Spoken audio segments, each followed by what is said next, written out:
Introducing National Streaming Sports, live and on-demand sports talk programming that you can access 24/7. For the premier sports talk experience, tap into our Roku channel. Start your mornings with Mac and Jack covering all the weekend sports action. Then pour a cup and enjoy all the sports you can drink on the Coffee and Sports podcast. At midday, talk sports from east to west on the Coast to Coast podcast. Followed at night by some hot girl talk with Prim and Proper Sports featuring Sonia Pearson. Talk boxing on the Gloved Fist. Yankee fans tune in for Start Spreading the News. And there's more on the College Sports Huddle and Sports Scope with Robert Butler.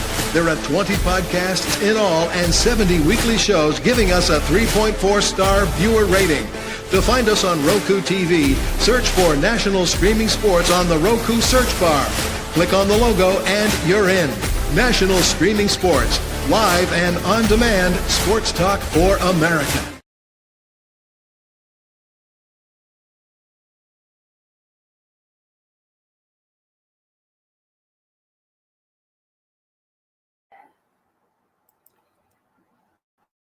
You're watching National Streaming Sports. Over 20 podcasts, 70 shows, and a 3.5-star rating on Roku TV. What's up, guys? Hi, everybody. I'm your host, Sonia of Prim and Proper Sports. I'm joined by Jay Train. Welcome back. Jay Train's been out for a little bit. So glad to have you back with us tonight. And B. Strilla. You guys, I don't know what is happening. Give me 1 second. Whoever is streaming on the platform is going over, and I am not able to add us over there. And I know I'm going to get a phone call if it doesn't go through. So anyway, welcome. James, while we're getting set up, how are you feeling tonight? I'm feeling invigorated. I don't know. Maybe getting sick ought to happen more often so I can get up and get some energy. 50 years old, man. I don't know what to think about 50, except that I'm here. I got a little sick for my birthday, but I feel better on the flip side. So, and I'm glad to be here on Fridays with the fellas. Yeah, I'm so sorry to hear that. But 50 does hit differently. Let's be clear. It hits way different. I'm a few weeks ahead of you, and I tell people it literally feels like somebody hit a light switch. So, it's wake up time, and you got to start taking better. Not you, y'all babies. Y'all babies. Got to start taking better care of yourself. Y'all the babies. Across the yeah, we know, B. Strilla, you've been in the 50s for a little bit, but we love being babies. We love being babies. So, for some reason, I cannot get this to air on our network. I don't know who's on there, but their show is going over, and it has just screwed us up. So. For our Northeast Professional platform, we will re-air this at 2 a.m. If you're watching this on a replay, it's because we could not ever link it at 9 o'clock, and it's now 9:04, and we still are not able to connect, and we have a show to do. So as they say, the show must go on. Guys, you see I'm representing my blue here. Duke, my Blue Devils, still going strong.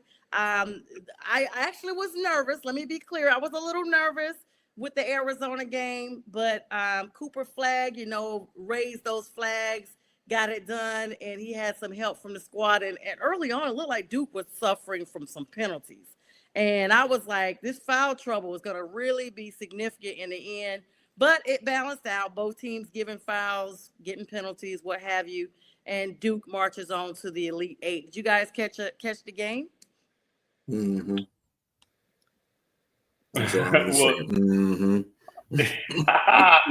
Strilla is so distracted.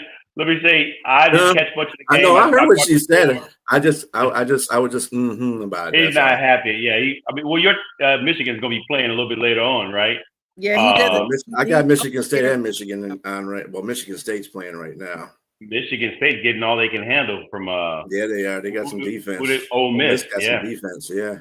Ole Miss got some. What's the score on that game? 58-57 Ole Miss right now with 4:41 left. Okay. But Michigan State's starting to wake up, so their offense is starting to wake up. They look bad. Oop. But Duke is they moved on from the Sweet 16 all the way to the Elite Eight now, so they're gonna have a tough game against Alabama, right? Is that who they're playing? Yep. Alabama tomorrow night. I'm excited folks is talking, but I'm not worried. I am going to say this, and I'm going to say this one time. Duke is going to definitely go all the way. Alabama's not going to be able to stop them because they're not going to be able to shoot three-pointers like they did against Duke, like they did against BYU. It ain't happening. Okay. They set a tournament record with three-pointers. It ain't going to happen against Duke. Duke is a bigger team, and they defend the three-point line pretty well. So I don't see that happen. I see Duke beating their behinds too. And there's a but to this. Yeah, I'm sure. Arizona should have been closer in that game. A couple of bad foul calls that were they should have gotten the way they did the fouls were kind of wrong. They had a flagrant that should have been a flagrant where Arizona got two shots and the ball out of bounds, and they didn't do that. They didn't even know what the hell they were doing half the time. The referees on the foul calls. It's like every time they were going to the table to check a foul call out. I said, every possession, right? I was like, dude. Mm-hmm. But that was a competitive game. I give it to Flag. I mean, what's his face? What is his name? Rose for Arizona, who used to play on Duke. That dude was balling. He was balling. He had like 38 points in that game. Yeah, that was a payback game too, because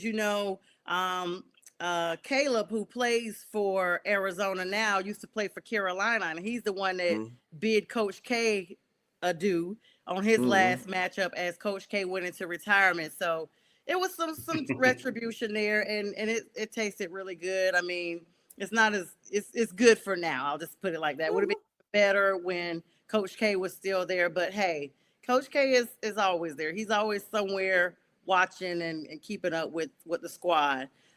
J Train, what's the biggest games you caught a whiff of, highlights, scores, or whatever? I know it's a lot of basketball. We're now in the last 16, but we'll be going into the Elite 8 here starting tomorrow. Again, I hadn't really caught much of that. The games, just the scores and highlights. I'm trying to look them up right now. B. Strilla, I would say if you can cover that for me, man, it'd be great. Well, I mean, the team that kind of surprised me yesterday was a really good game. Was the Arkansas-Texas Tech game. Oh, my God. Boy, I tell you, Arkansas dropped the ball so bad, literally and figuratively in that game. They had a 20-point lead at one time over Texas Tech, and they end up losing in overtime. Come on. That was crazy. And I really I would fire a coach for that. I turned the game off because I thought that game was a wrap when they had the 20-point lead. I was like, I'm going to do something else. So to come back and see it went down to the wire like that was insane. And then it's like you want to make sure, hey, it's not my team. I start really paying attention now that the Elite 8 are here. These are the ones you got to watch because they go into 4. And then 4 is to 2. So, as long as my boys are in there fighting, I'm going to make sure I'm there. Go Duke. This is their third appearance in the last 4 years in the Elite 8. I'm talking about Duke. And so we're looking forward. I'm looking forward. I know that B. Strilla has Michigan State, I believe, to win it all. But where do you have Duke going in your Final Four in your brackets? Well, I didn't have them winning because I didn't lose to Arizona, but they took care of that problem. I think if I adjusted, I would put Duke in a championship game with Michigan State. Yeah, I tried to tell you. But what about Florida? Have you guys caught up on Florida? Florida, the number 1 seed. There's a lot of number 1 seeds, and you remember you looked at my bracket and you were like, man, I got all number 1 seeds in there except one. Looks like it's still only the Sweet 16 going into the Elite 8. Anything can happen. I'm still not impressed by Florida. Florida's played some tight games. They did play a pretty good game against Maryland. But other than that, they've been kind of shuffling throughout the tournament as well. As far as, let's see, who's playing tonight? Houston's playing tonight, ain't they? Yeah. Oh, by the way, the Tennessee UK game, which I thought was going to be good, Tennessee's winning by 15 points. Didn't I tell you, Tennessee is knocking them 3-pointers down. Hey, that's the difference in the game. You get hot hitting on threes, you can be bag school Division 5 and beat any big team. You know what I'm saying? I'm just saying. This is the problem with the basketball. There's Kentucky, they no worked with work. Calipari years ago. Kentucky's not that powerhouse anymore. Yep. Those Wildcats have been tamed. So there you have it. And shout out to Linda and Mac over at Roku. Mac, we hope you're resting up really well. We miss you, but don't worry, we got it from here. Guys, everybody coming in. This is Prim and Proper Sports. I'm going to try once again to try to connect Northeast Professional Sports. Hopefully that person has finished up their show now. Don't worry, there will be a chat coming later after this, because this, like, when you have a back-to-back show, you have to make sure you give diligence to everybody. And we want to make sure all our audience members are watching. And trust me, Mac and Linda watch on Roku. So if somebody's gone over, they're probably looking for my show. Let's see. Looks like we are finally connected at 10 after 9. So welcome to our Roku affiliates at Northeast Professional Sports. So apologies for the delay. The previous show clearly went over. And so we've been on air since 11 minutes ago trying to connect to this stream, but we're so excited to be here. I'm Sonia, J Train, and B Strilla, of course, and this is Fridays with the fellas of Prim and Proper Sports. And we're just talking a little March Madness. You know, that's neither here nor there. Those big games are gonna, you brought up the ones you were surprised about from yesterday, Strilla. I think that's kind of gonna be the sentiment across the board. Nobody saw that going down. Right now, Michigan State, Ole Miss tied 63 apiece. Kentucky getting that beat down from Tennessee, 37-51 right now. Live score tonight at 9:39. Michigan and Auburn will be kicking off. That's going to be a big game, number 1 versus the number 5 Michigan. And that game that we talked about that went overtime ended 85-83 Arkansas with a buzzer, if I recall correctly. Duke 100. They put a big triple on them to 93. Florida still hanging in there over the Maryland Terrapins, who had a good run. 87-71 was the final score of Sweet 16. And Alabama in the BYU game was nothing. Alabama 113, BYU 88. BYU stands for Bring Your Cell Phone Back Home. Ducks. Yes. That's good. I like that one. Yes. And so tomorrow's games will not be disappointing. I'm glad they're going to be on Saturday. Texas Tech versus Florida at 6 o'clock. They're giving y'all all day to get yourself together, to get your snacks, your drinks, all that stuff lined up for tomorrow night. It's going to be a big night, 6 o'clock. Texas Tech, Florida, 6:09. And then at 8:49, I'm going to be ready. Alabama and Duke, the number 1 versus number 2 seed. And then that's going to be, they're going to wrap that up. That's all they're going to give you for tomorrow. 4 teams of the Elite 8. Then Sunday, they are TBD. Monday kicks off the next round of games. And so it's going to be interesting to see what happens there. Now, March Madness continues to march on, but we do have some other breaking news. Let me go right over here. This was breaking news as of today. I'm surprised, guys, we didn't actually put this one in the chat. Your favorite person, not my favorite person. Colorado and head coach Deion Sanders have agreed to a 5-year, $54 million contract extension that makes him one of the highest paid coaches in the nation. In 2025, he'll get 10 mil, 26, 10 mil, 27, 11 mil, 28, 11 mil, and rounding out his contract in 29, barring any additional extensions, 12 million. He's 57 years old. He is 13-12 in 2 seasons as the Buffalo's head coach. Let's start there. J Train, I know that's your guy. I'm going to go ahead and let you, put him up there. Is it well deserved that he's now the highest paid coach at 13-12? Yeah, I would say so. 13-12 is a little bit skewed because the first season, I mean, look, they came there 1-15. I mean, let's be real. Colorado was not on the map at all. Mm-hmm. And so when they got there the first year, they had a couple of good games in the beginning, obviously, but the team was still had a lot of holes in it, and they got exposed.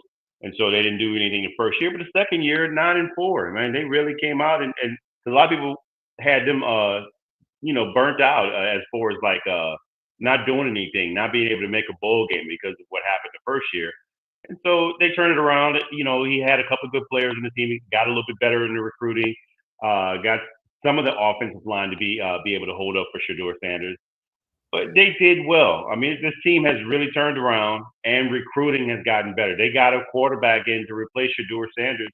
That's a highly touted, highly rated quarterback that other teams were looking to get, and Deion pulled them. So I think they're going to continue. I think it's well deserved, and there's still some coaches out there that are paid much more handsomely than Deion Sanders right now. Well, But they're the saying money, he's the number one, though.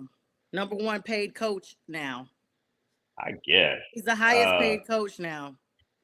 I would have to look that up and make sure, because I mean, I guess with Nick Saban gone and I don't know, some of these other guys, maybe just by a few bucks, because $10 million a year, some of these guys are making handsomely well over that. He's the highest paid coach in the Big 12 and the fourth highest in the country, behind Georgia's Kirby Smart, Ohio State's Ryan Day, Clemson's Dabo Sweeney. Dabo. Dabo. So that put him up there. Yeah. So let me tell y'all how I got this article, so they can know that next time writing and reading is fundamental, because they literally wrote, okay, you know what? That's on me, because it says one of the highest, and I missed that. I just saw the highest. So that's really on me. But it's still up there. It's still up there. You're right. So he's paid, though. He's still up there.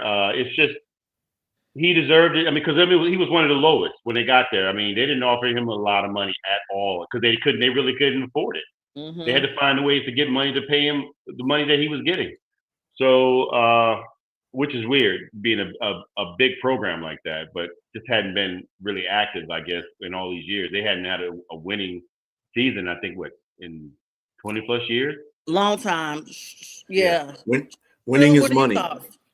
Winning is money. That's all it comes down to. This is why he got that contract, because winning is money, and his name brings all the girls, brings all the boys to the yard. He's trying to do a Keely reference, but Khalees. His name. But anyway, brings all the boys to the yard, and they're like, yeah. So I think that Colorado it's a business.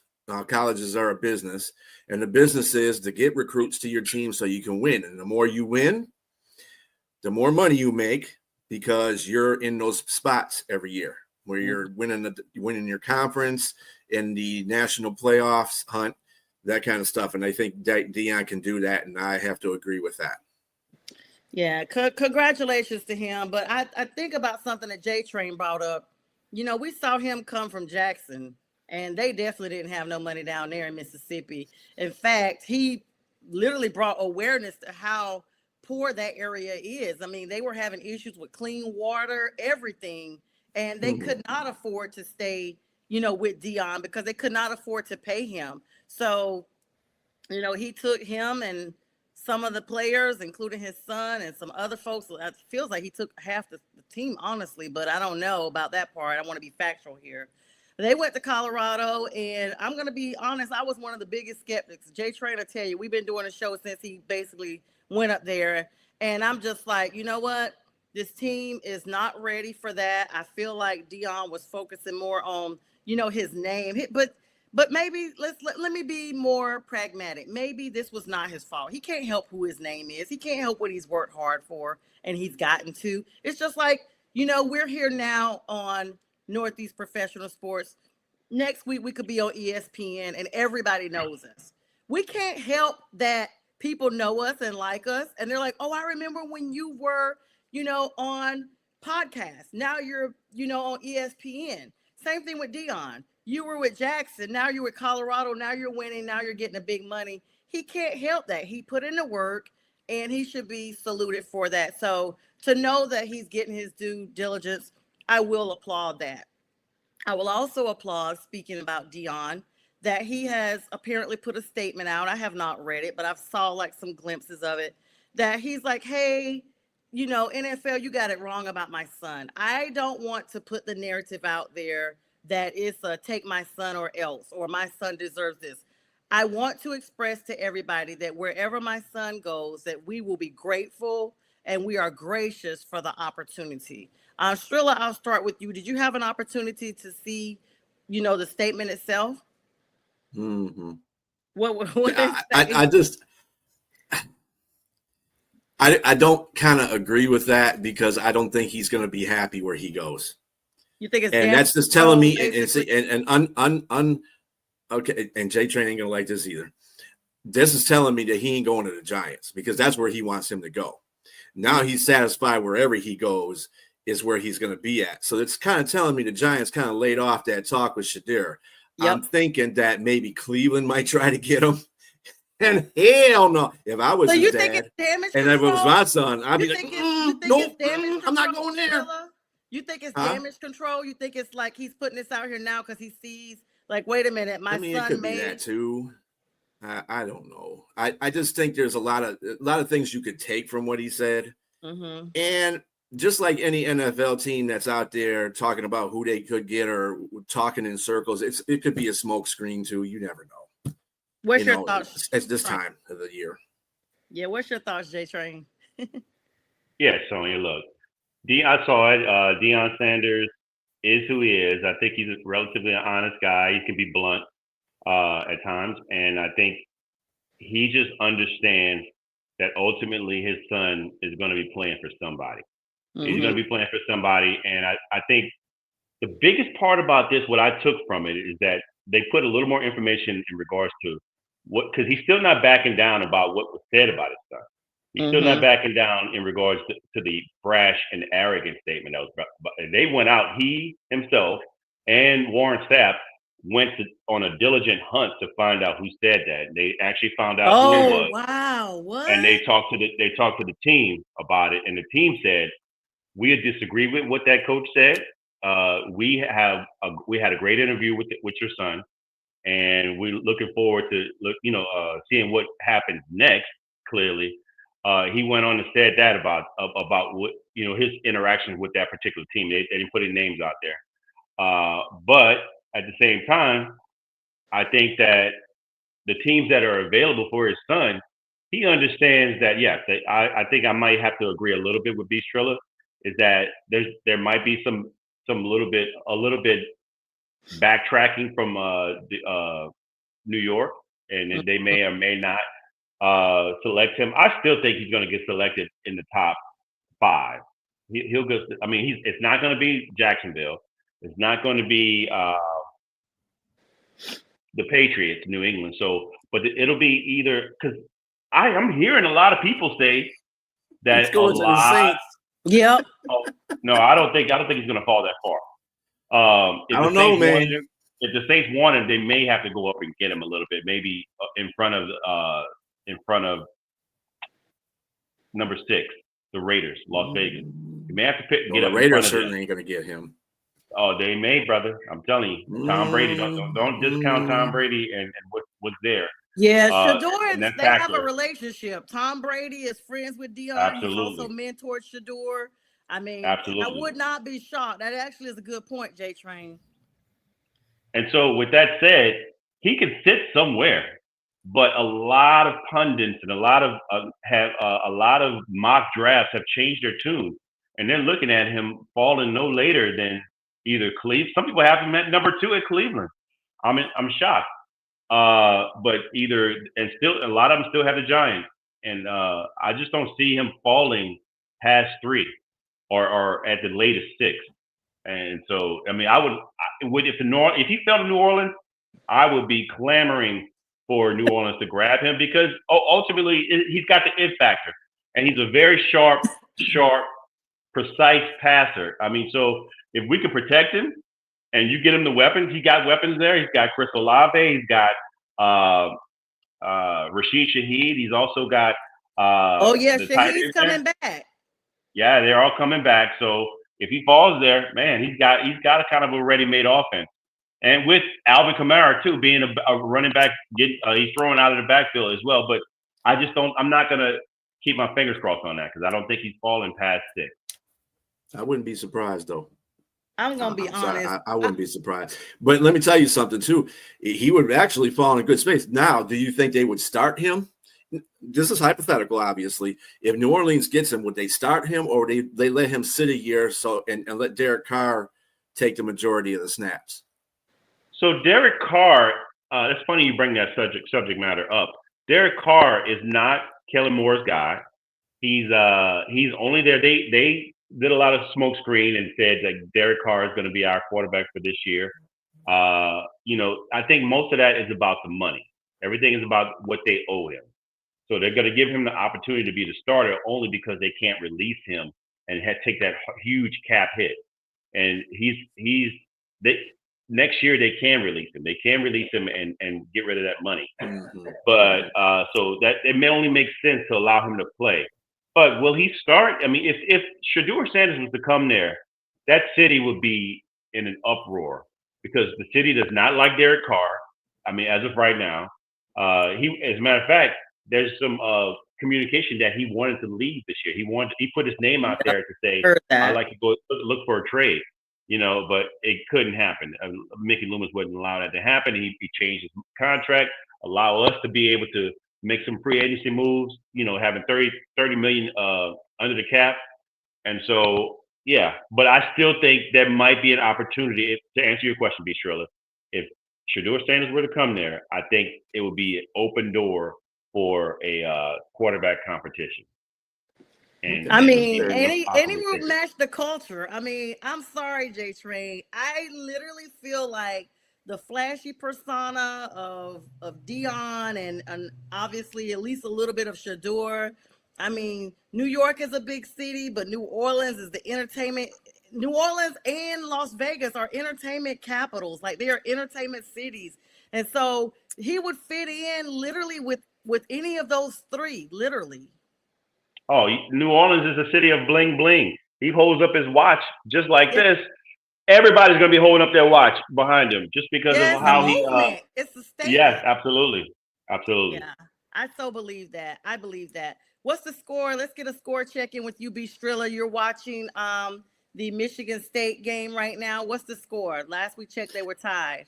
Michigan State has won. Bye-bye, Ole Miss. The game is over.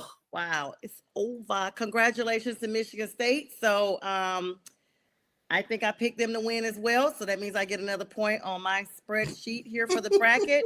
And congratulations to you, Strilla, because I know you picked all Michigan teams. So I know that's one that you have for yourself, correct? No, that's not correct. I did not pick Michigan. I have Michigan losing to Auburn. So I didn't pick all Michigan teams. Oh, I'm a realist. Michigan might have some big players. I just don't think they can beat Auburn right now. It was looking like that at the beginning of the tournament, but what do you think, J Train? Look, Michigan. I don't know if these are Fab 5 days, but they may. Exactly what I said. They may have an opportunity. So I mean, anything can happen. That's what this is, March Madness. So there's opportunity. We'll see. But I'm with Strilla, so they may not have it. This might be the end of the road for them, but we'll see. Mm-hmm. We'll see. They might be bringing out that boys to men. Okay, I'm gonna do something I rarely do. I rarely talk about my team extensively, but I need you guys to dedicate 5 minutes through here. Don't give me a short answer, even though this is something we talked about in the chat. I legit want to know the reasoning behind. So a couple of days ago, there was a video that came out. I don't know. I think it was an older video, but it has resurfaced where Cam Newton is working out and he's basically saying, hey guys, and I remember him saying this when it first happened. I didn't want to leave the Panthers. I had to leave because I didn't have a choice. They basically made me leave. I never wanted to not be a Carolina Panther, blah, blah, blah. After that video came out, like a couple months later, it was this big fan involvement and the Panthers brought him back. Everybody remembers the I'm back when we played Arizona. He got all in the camera and everything, and we won that one game, and then that was it. So he was only there for that part of that season he was signed. Well, apparently the Panthers wire in Charlotte, Joe Person has written this article that all is not lost with Carolina, and it now coming up on the 10th anniversary since the epic Super Bowl fail that we had against the Denver Broncos. there's a little nostalgia going around Carolina, not for an honoring of Cam, but for a reconciliation that it is not all off the table that Cam could come back and be a quarterback for our franchise. I didn't say starting quarterback. I said quarterback. J Train, I'll start with you because we're in the same division. And I know you are going to give me an opinion that is not emotional based. It's going to be straight facts. And Strilla, I'm going to let you be either able to, retort what he's saying or give a different opinion. And I'll give you guys my opinion.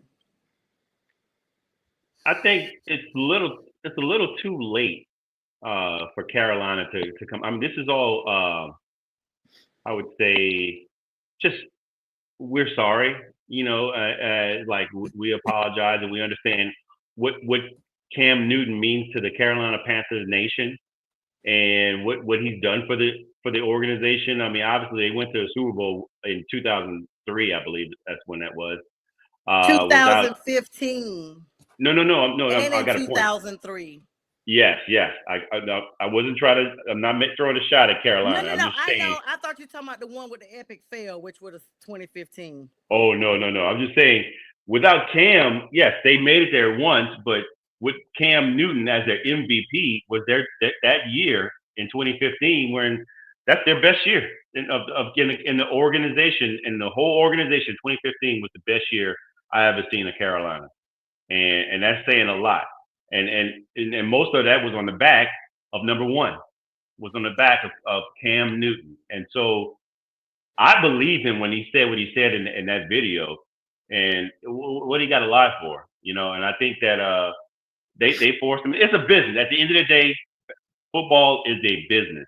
Mm-hmm. So I don't care who you are. You could be number one, Superman. You open your shirt and show your big S on your chest. But when it's time to feel like you're expendable, you're expendable. Mm-hmm. And at that time, Cam Newton was expendable. It probably, looking back, probably wasn't a great decision, but I think they're just trying to save face a little bit. But if I'm Cam Newton, I'm just going to give my honest opinion. I'm not coming back as a quarterback right now. As beat up as I am, as hard as I played football, this is not this game is not for me. It's the NFL stands for not for long. Mm-hmm. And so when you have somebody that plays the way he played, the time he played, the prime years are gone. There's no way I'm coming back to play because I don't play that style of football. I don't play the pocket quarterback. I'm the guy that can get out of the pocket and scramble and run. And they design plays for me, but they're not going to design plays for a guy that's in his late 30s, because that style of football is gone for him. And he's making money. He's got a great media podcast right now, fourth and one, I believe, with Cam. Mm-hmm. And he's also on he's also on ESPN. There's the sky's the limit. Cam has always been a big personality. Mm-hmm. And I think that part of his career is where he should focus right now. Okay. Hello, MD Vertis. Mia, how are you? Strilla, your thoughts? I concur with what Jay Train was talking about. I mean, I think the best, actually, to tell you the truth, I think the best thing for him to do now is be a coach. I think he'd be a hell of a coach. He's got a good personality for it. So, and he loves the kids. So, being a coach would be great. Start off at a lower thing and just, boom, he could be where Deion Sanders is. You know what I'm saying? He could actually be in the NFL and coach. I think he's got a good personality for that. But as far as playing, no, dude, he can't work it all you want. You were working out when your last days in Carolina, when you came back, and you didn't do a very good job. You kind of look like, I'm sorry to say it, ass when you came back. You weren't the same Cam Newton that took that team to a Super Bowl in 2015. That's for sure. So you got to just go by what your physical abilities are, and if you can be a character person like he is. And I don't agree with everything Cam says, but that's just being a human being. Period. Nobody agrees with what everybody says, but he's got a character. If I was him, I'd be a coach because he loves football. I don't know. So whereas I agree with both of you all, I know it's very difficult for me to remove my fandom. It really is. And I guess that's because during that era, like J Train said, that's the best the Panthers ever looked. I mean, we got fans galore that we never had that were from Carolina. So I don't want to call them bandwagoners because they live in Carolina and they didn't have another team before then. Those literally, that season was the most emotional season I can ever remember having in football because we were undefeated. You know, I remember I went and bought so many Panther shirts that year because I was literally wearing a Panther shirt every day, everywhere I went. I was going to my office with a Panther shirt on. I had gotten like some blinged out Panther shirts so they would look dressy and put a blazer over them, you know. Like I was going to court at work with a Panther shirt underneath with a blazer as long as all you could do is see the little bling up here. Like I went to church with Panther stuff on. I remember when the Panthers lost the Super Bowl and my minister's wife, they're from Dallas, they're big Cowboys fans.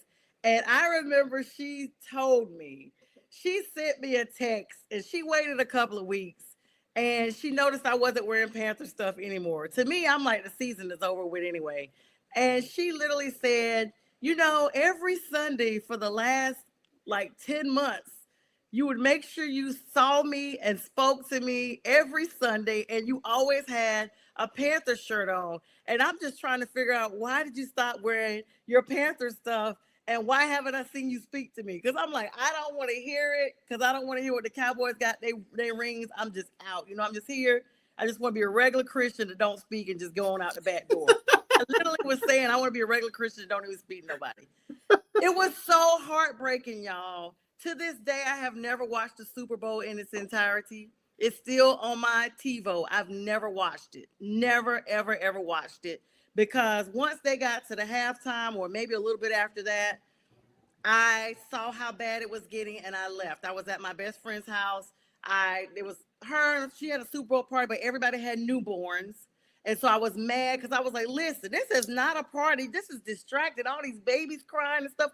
I'm just going to leave. I think y'all don't really want the Panthers to win anyway. Y'all are all Falcons fans because, you know, we're here in Atlanta. And y'all are jinxing us winning. And it was 23. Heartbreaking. I don't think I've ever experienced a more heartbreaking loss. Even when I've played like some sports in school or whatever, it never hurt as much as it did with these Panthers because it did bring a little bit of an arrogance. You know, I remember going into the Falcons game at the stadium. At that point, we were undefeated. I had on my Cam jersey, all these Falcon fans. Y'all about to catch that L today? I was like, oh, wow. And like, y'all coming for me. I can't even walk in. You know, I was getting everybody. I was like, yeah, we're just here because y'all on the schedule, literally. Like, did y'all see what we did to y'all in Charlotte? Do you think that you about to do something? We routed y'all 34-0. I was there. And they were like, yeah, we're going to mess up that record. I was sitting beside this kid that was probably 11. He had on a brand new Julio Jones jersey. It was blinding red. I knew it was new. And you know me, I'm talking junk to everybody. I don't care who you are. If you there, you going to get talked. So I was like, hey, when'd you get your jersey? And he was like, what? I was like, did you just get your jersey? He's like, yeah, a couple of weeks ago. I said, yeah, I know. I said, so you're a Falcon fan? And he was like, yeah. I said, let me go ahead and prep you now. How old are you? And I think he told me he was 10 or 11. I said, as long as you wear that jersey, get ready for a lifetime full of disappointment. Why are you picking on the boy for? Why are you picking on the 11-year-old, man? Yes, I did. But let me tell you, payback is a mug because when we lost that game, that same kid was sitting beside me and he was like, are you okay? I said, what are you talking about? He was like, do you see the score? The game is almost over. I said, mind your business. Y'all, I couldn't even get out of my chair. I waited for him and his dad and whoever was with him to leave. I felt paralyzed and literally my other truck, I got scratches on my truck because I was so mad when I left the game that I was arguing with people out in the parking lot. They're like, yeah, we was waiting on you, Red. We was waiting on you. Yeah, we did what we said, you know, because they were out the tailgate and we were waiting on you. I was like, don't wait on me. Wait on your mama. Wait on your mama. Damn. I said, and when the Vikings win tonight, make sure you enjoy your short-lived playoff victory because you're going nowhere because the Vikings were playing, and that's when Teddy Bridgewater was there, and they had like that field goal that propelled them. And, you know, at the end of the season, it's like this team over here got to win to keep you in. It's a whole lot of stuff I never understood the logistics of. Teams somewhere else got to win for you to stay in. But I pulled out real quick, and there was like a tree branch hanging down, and I heard it scratch up my whole hood. I didn't even care. I didn't even care. I just screeched out of there, fishtailed out of there. I want everybody to know I was mad about that game. But that game was just a preview of my disappointment for the Super Bowl. And to this day, I didn't know Cam didn't dive on the ball. I didn't know. I didn't know. People have told me that, and I have gotten in big arguments about it. I'm like, you're lying. There's no way Cam didn't do that. And they're like, yeah, pull the tape. I'm like, I'm not going to do it. Only time I finally fessed up to it was Cam talked about it on his podcast last year. And he said, I'm finally ready to admit that I did not dive for the ball. And in my mind, I was like, oh, these people were right. I've argued with so many people. And telling you, the tape don't lie. The tape don't lie. But y'all remember, I was shocked when I saw it. I watched the game. I never watched did a Rasheed Wallace on that boy. I never watched the whole game. And then it's kind of akin to like how I look at the Lions today. You guys have kept your players intact, even going to the playoffs. The Panthers imploded their entire roster as soon as they got back.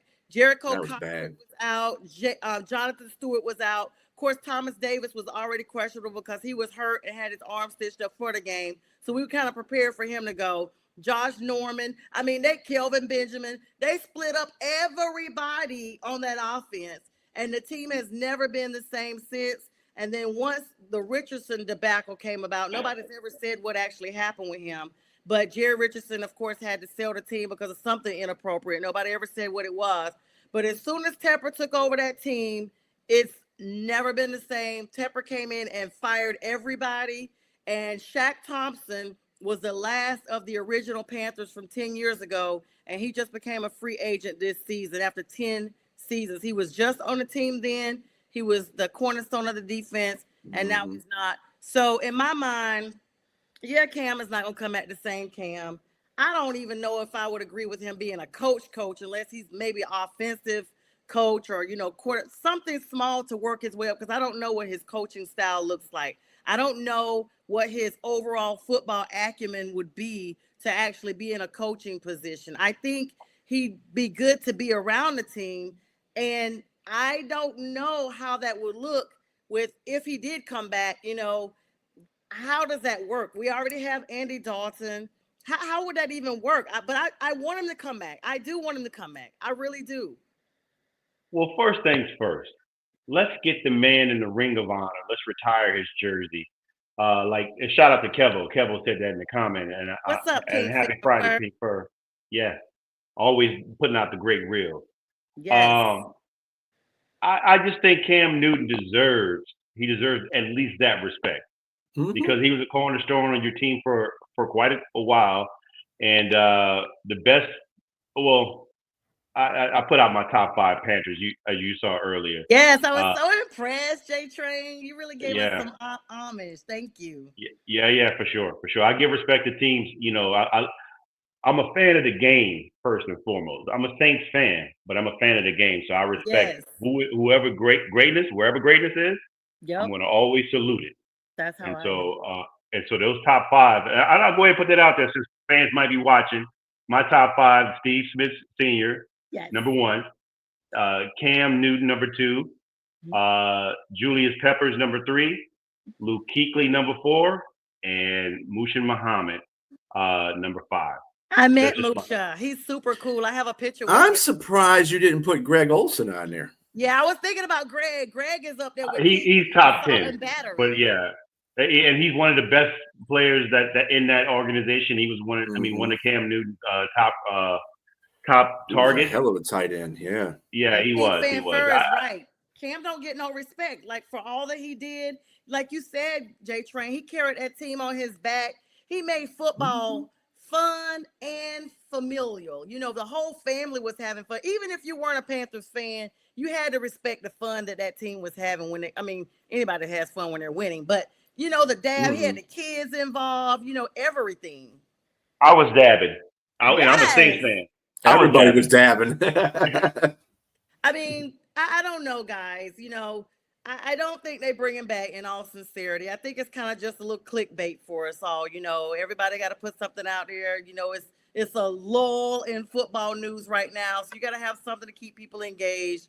But it was worth talking about, and I appreciate you guys allowing me to literally vent. You saw how I kind of had to reel it back in. Like, wait a minute, I'm going so far down a rabbit hole with what's going on. Like, I'm still clearly angry about a lot with the game, but yeah, I mean, it's gonna be important to see. I do want to talk about one big draft pick though, guys, that may get overlooked. 464-pound Desmond Williams out of Florida. He's literally the biggest draft prospect. Desmond Watson, excuse me, out of Florida.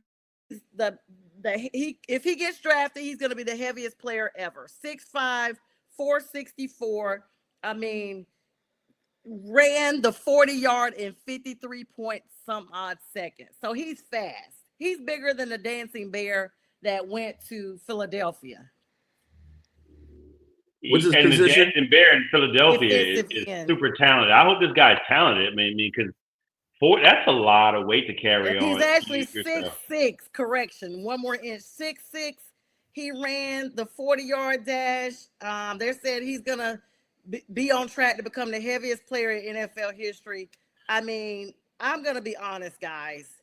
He benches 225 pounds, a whopping How many times? 36 times. The most of any player at the NFL Combine this year. He completed the 40-yard dash in, I said 53 seconds. My bad. 5.3 seconds. That's actually pretty good for a guy his size as a DT. I'm not gonna lie. Look, I saw him. He does look a little sloppy, but he's not that sloppy. If he's benching 225 pounds 36 times, that's strong. That's strong. Strong man, strong. A 25-inch vertical jump too. That's actually not bad for a guy his size. Right. All those superlatives are fine. There's two things that are going to happen to him. A, he's not going to get drafted because of his weight. Hey, or two, somebody's going to draft him. No, somebody's going to draft him and tell him to lose weight because that is the NFL way. That's the only way he gets to play.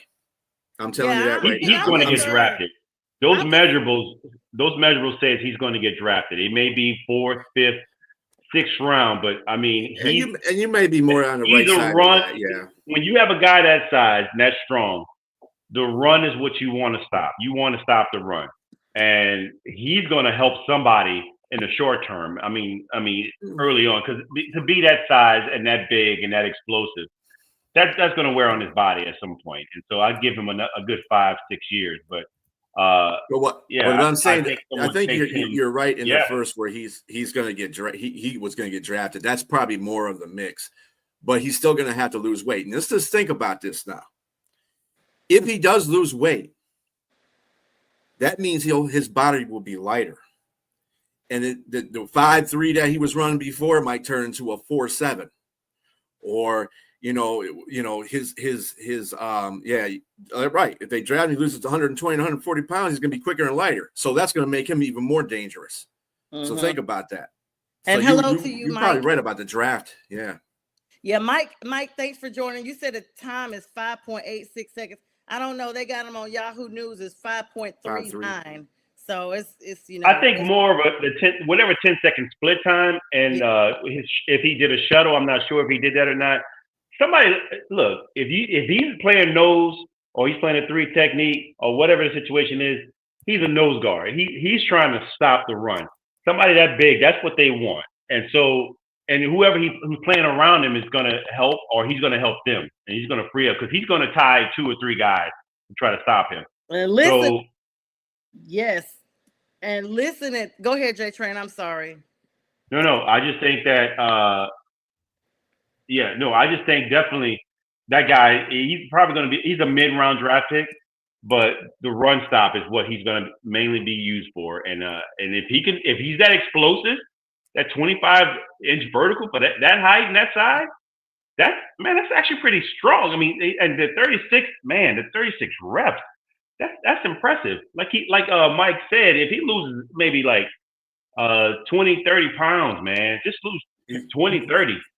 That explosion is going to be a lot better, and he's going to be a monster in the middle. And you don't use him the full. You don't play him. Somebody like that, that big got to get rest. Yeah. So you cycle him in. Man, the first 3 downs for run stopping is going to be critical. And I'd take a risk on giving a draft pick on somebody like that. Yeah, they Mike definitely could use a draft pick. I mean, could use a run stopper like that. Yeah, Mike says he thinks he goes to Baltimore. Hello to you too, Yoli. But this is the thing right here. This is what's critical. According to this article, Watson has gotten bigger and bigger over his college career, starting at 415 during his sophomore year. And these are the words of the article, not my words, ballooning up to 440, 449 this season. Well, we don't want him in New Orleans then. So Zion already having problems. He's working to get his weight down, they said. That's what Florida defensive tackle Cam Jackson said. He feels like a team is going to take a shot on him. You don't find too many nose tackles moving like him. He's big, disruptive, and he puts in the work. So, like y'all said, they're probably going to draft him, but the first thing he's going to go into is a weight loss camp off the rip. He can't come to New Orleans then, if that's the problem. Because gumbo and etouffee and everything else, shrimp po' boys, all that down there, he gonna be sneaking out of bed in the middle of the night, out of camp, going and getting sandwiches. So it just you can't have him down there.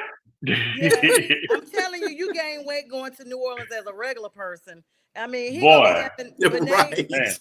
Yeah, beignets. I've been to New Orleans like 5 times. Every time I go, I gain at least 3 pounds. And Mardi Gras happens once a year too. I don't even go to that, but they got it's like New Orleans has a permanent Mardi Gras. It's Mardi Gras 24/7 there, literally. True. And so if he is there, he's gonna be having beignets delivered to the facility. Have them. They coming to that boy's room during camp. Boudin. He's gonna have He probably gonna be on the field with. If you ever seen the movie Wildcats, the boy had donuts and everything on him on the field. So he's gonna be like a real what's that movie? Monsters Ball, where her son had all them snacks under the pillow and stuff, candy bars and everything. Jay Trey, you made me. I gotta go back to New Orleans now. You done talk about this Boudin and all this stuff. I because you can't go to they got some New Orleans restaurants here in Atlanta, but they just are. Even though they say they're from there. It's just something that's off. It is not authentic. And you got to go on bourbon. You got to go in the quarter. Like, you got to have so much food that you can't even eat, period. And only when I went back this last time, I knew I had lost some weight because I couldn't eat my whole plate. Normally, I go over to Oceana, and I wolf down some shrimp and house pasta with all that stuff. Tennessee's dominating Kentucky. Yeah, we knew that, Mike. We talked about it. You just drop it in, but we got that change for you. Guys, what's going on in your neck of the woods? Anything going on with Lions news? We signed a backup guard, Asawika. He's going to be there. So I don't know. The moves that they're making, I'm not sure how their draft is going to go. I know they better get a defensive end. I swear to God, they better get a defensive end. Because they need I mean, even if they get him at 28, they need to get a defensive end. Other than that, I don't know where they're going because it's weird. Yeah. What about James Pearson Jr. is projected to go to Detroit. Well, they got a lot of projections of defensive ends going to Detroit. Mike Green is another one from Marshall. They also got who else was the other guy? The guy from Georgia going.